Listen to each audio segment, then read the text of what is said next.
एक सड़क पर खून है, तारीख तब का जून है।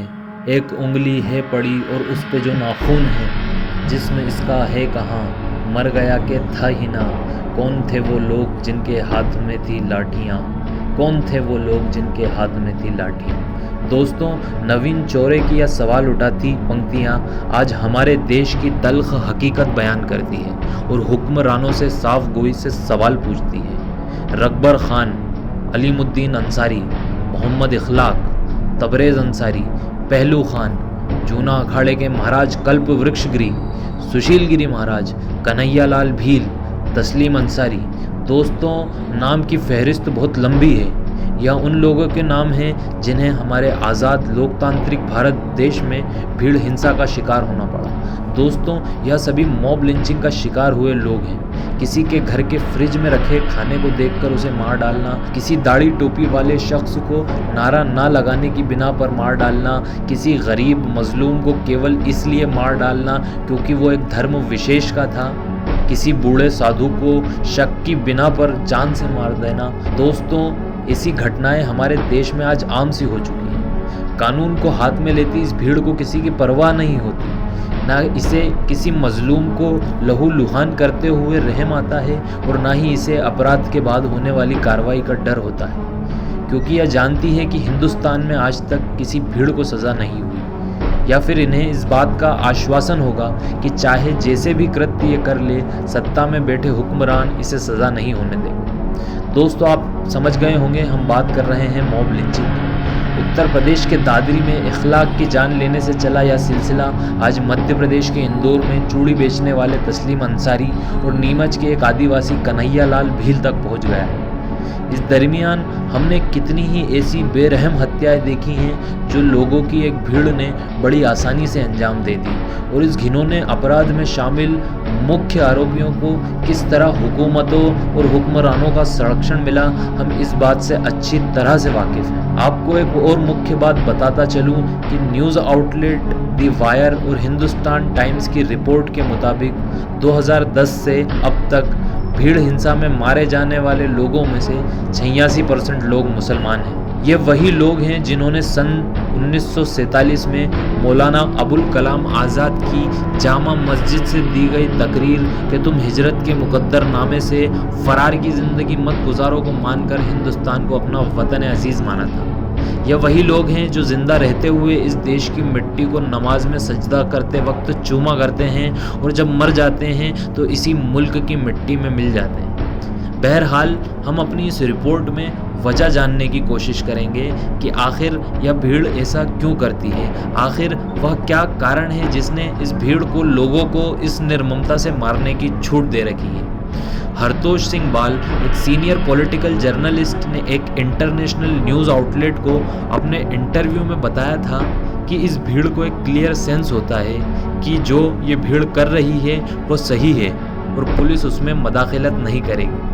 वो आगे कहते हैं कि मॉब को, यानी इस भीड़ को, लाइसेंस है रूलिंग गवर्नमेंट का और उन लोगों का जो पावर में है। यह इस बात से आश्वस्त हैं कि इनका प्रोसिक्यूशन नहीं होगा, यानी कि इन्हें सज़ा नहीं होगी। पॉलिटिकल एनालिस्ट और स्ट्रेटजिस्ट का यह भी मानना है कि ऐसी घटनाओं के पीछे कई पॉलिटिकल पार्टीज़ का अपना फ़ायदा भी रहता है। जैसे 2014 येल रिसर्चर्स की एक स्टडी ने बताया था कि ऐसी हिंसाओं और ऐसे दंगों के बाद बीजेपी का वोट शेयर 0.8% से बढ़ जाता है। कुछ एक्सपर्ट्स का यह भी मानना है कि ऐसी घटनाओं को और ज़्यादा सपोर्ट इसलिए मिलता है क्योंकि पुलिस इसमें एक्शन नहीं लेती।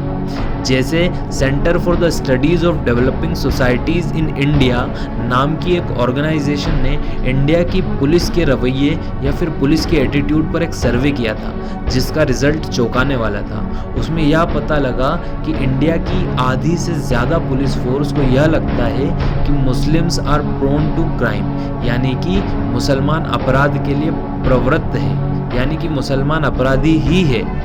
और 1/3 पुलिस का उस सर्वे में यह भी मानना था कि जो गौ हत्या जैसे जुर्म में अपराधी हैं उन्हें इस तरीके से मार देना नेचुरल है, यानी कि अगर भीड़ उन्हें जान से मार देती है तो उसमें कोई हर्ज नहीं। इसका एक और बड़ा कारण यह भी है कि हमारे पास मॉब लिंचिंग के खिलाफ एक प्रॉपर कॉम्प्रहेंसिव पार्लियामेंट लॉ नहीं है। यानी कि एक सख्त कानून जो कि इन हिंसाओं के खिलाफ एक डेटरेंट का काम करे। लेकिन ऐसा नहीं है कि किसी राज्य सरकार ने इसके खिलाफ कानून बनाने की कोशिश नहीं की। मणिपुर, राजस्थान और पश्चिम बंगाल जैसे राज्यों ने पहल ज़रूर की है, लेकिन कुछ राज्यों ने इसे बिल्कुल नकार दिया। जैसे इंडिया में सबसे ज़्यादा लिंचिंग उत्तर प्रदेश में हुई है। 2012 से लेकर 2019 तक 50 रिपोर्टेड केस थे, जिनमें से 11 लोगों की हत्या हो चुकी है। लेकिन कितनी ही घटनाएं ऐसी होती हैं जो रिपोर्ट तक नहीं हो पाती, यानी कि असल में लिंचिंग का शिकार हुए लोगों की संख्या इससे कहीं ज़्यादा है। इससे निपटने के लिए उत्तर प्रदेश सरकार ने यूपी लॉ कमीशन के अंडर एक कमेटी बनाई थी, जिसने तफ्तीश करके 128 पेज की रिपोर्ट और एक ड्राफ्ट बिल, जिसका नाम था UP combating of mob lynching draft bill, इन्हें तैयार करके उत्तर प्रदेश के मुख्यमंत्री योगी आदित्यनाथ को दिया था। लेकिन हम सब जानते हैं कि उसका फिर क्या किया गया। उस रिपोर्ट और उस बिल पर कोई एक्शन नहीं लिया गया। ऐसे ही राज्यसभा मेंबर KTS तुलसी ने एक ड्राफ्ट बिल 2017 में संसद में इंट्रोड्यूस किया था, जिसका नाम protection from lynching draft bill 2017 था, जो कि लिंचिंग के काफ़ी एस्पेक्ट्स को कवर भी करता था। लेकिन इस पर भी आज तक डिबेट नहीं किया गया। 2018 में सुप्रीम कोर्ट ने Tehseen Poonawalla versus Union of India में कहा था कि ऐसे केसेस, यानी कि मॉब लिंचिंग के केसेस का जल्दी इंसाफ करने के लिए फास्ट ट्रैक ट्रायल्स किए जाएं, जिसमें मॉब लिंचिंग के केसेस का फैसला जल्द से जल्द किया जाए। विक्टिम की फैमिली को कंपनसेशन दिया जाए। जो पुलिस इसमें कार्रवाई नहीं करती है या कार्रवाई करने में देरी करती है, उनके खिलाफ भी डिसिप्लिनरी एक्शन लिए जाए। नोडल ऑफिसर हर डिस्ट्रिक्ट लेवल पर नियुक्त किए जाएं, जिसे डायरेक्ट ऐसे केसेस रिपोर्ट किए जाएं। लेकिन गवर्नमेंट ने ग्राउंड पर इन गाइडलाइंस का कितना पालन किया, यह हम अच्छे से जानते हैं। दोस्तों, इतनी कोशिशों और सरकार को इसको रोकने के लिए दी गई गाइडलाइंस के बाद भी हमारे देश में मॉब लिंचिंग रुक नहीं रही है। जब तक सरकार इसके आरोपियों के खिलाफ सख्त सज़ा का प्रावधान नहीं करेगी, तब तक ऐसी घटनाएं होती रहेंगी। दोस्तों, अब आपकी जिम्मेदारी क्या है, यानी कि आप लोग इसे रोकने के लिए क्या कर सकते हैं। दोस्तों, कई मामलों में देखा गया है कि इन लिंचिंग्स का एक कारण फेक व्हाट्सएप फॉरवर्ड्स भी है, यानी आपको फॉरवर्ड किए हुए मैसेज को वेरीफाई किए बिना यकीन नहीं करना है। आपको अपने पेरेंट्स, अपने घर में सभी को यह बात सिखानी है कि किसी भी धार्मिक पोस्ट जो किसी व्यक्ति विशेष या फिर किसी धर्म विशेष के खिलाफ हो, जो कि केवल व्हाट्सएप फॉरवर्ड से आई हो, उसके कई गुना ज़्यादा चांस है कि वो फेक हो। इसलिए उसको वेरीफाई किए बिना आपको उस पर यकीन नहीं करना है। अगर हम सब लोग मिलकर इसे रोकने का और इन सब चीज़ों पर सरकार से सवाल करना शुरू कर देंगे, तो बहुत जल्द ही ऐसी घटनाओं को रोका जा सकता है।